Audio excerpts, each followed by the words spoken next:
കേസിൻ്റെ അങ്ങനെ അടുത്ത് നിന്ന് രാഷ്ട്രീയമെല്ലാം നോക്കിക്കണ്ട ഇഷ്ടമാണ്, വളരെയേറെ ഇഷ്ടമാണ്. സർക്കാർ സർവീസിലാണ്. സർക്കാർ സർവീസ് ജനറൽ. അപ്പോൾ വിദ്യാഭ്യാസ കാലത്ത് രാഷ്ട്രീയ പ്രവർത്തനം ഉണ്ടായിരുന്നു. അങ്ങനെയാണ് 5ാം ക്ലാസ് മുതൽ രാഷ്ട്രീയത്തിലുണ്ട്. ഇല്ല എന്നൊരു ശൂന്യത ആണല്ലേ? ഇല്ല, ഉണ്ട്. കേസിൻ്റെ തുടർച്ചയുണ്ട്. ഉണ്ട്. കേസിൻ്റെ തുടർച്ച വരണം. കേസിൻ്റെ തുടർച്ച വന്നാലും പാർട്ടി ഉള്ളൂ, വരണം. ശരി.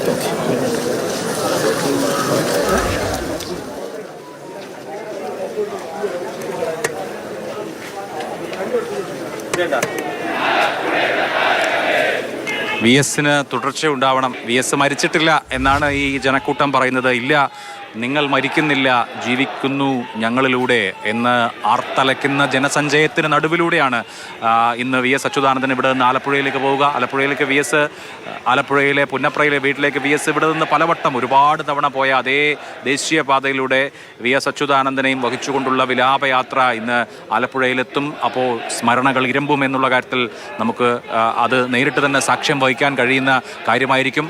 പുന്നപ്ര വയലാർ രക്തസാക്ഷികളും സഖാവ് പി കൃഷ്ണപിള്ളയും അടക്കം കമ്മ്യൂണിസ്റ്റ് പാർട്ടിയുടെ എല്ലാമായിരുന്ന ആളുകൾ ഉറങ്ങുന്ന വലിയ ചുടുകാട് വി എസ് അച്യുതാനന്ദനെ സ്വീകരിക്കാൻ തയ്യാറെടുക്കുകയാണ്. 1946 വി എസ് അച്യുതാനന്ദൻ അക്ഷരാർത്ഥത്തിൽ പുന്നപ്ര വയലാർ സമരത്തിൻ്റെ കുന്തമുനയായി നിൽക്കുന്ന കാലത്ത് SRCPയുടെ പോലീസ് അതിനിഷ്ഠൂരമായ മർദ്ദനം അഴിച്ചുവിട്ട് മനുഷ്യരെ വെടിവെച്ചു കൊന്ന് കത്തിച്ച സ്ഥലമാണ് വലിയ ചുടുകാട്.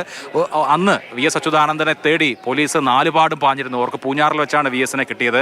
1946 അന്ന് കൂട്ടിയിട്ട് കത്തിച്ച മനുഷ്യരുടെ കൂട്ടത്തിൽ ഉൾപ്പെടേണ്ട ആളായിരുന്നു വി എസ് അച്യുതാനന്ദൻ. പക്ഷേ അദ്ദേഹത്തിന് നിയോഗം മറ്റൊന്നായിരുന്നു. ഒടുവിൽ വലിയ ചുടുകാട്ടിലേക്ക് വി എസ് വീണ്ടും എത്തുകയാണ്.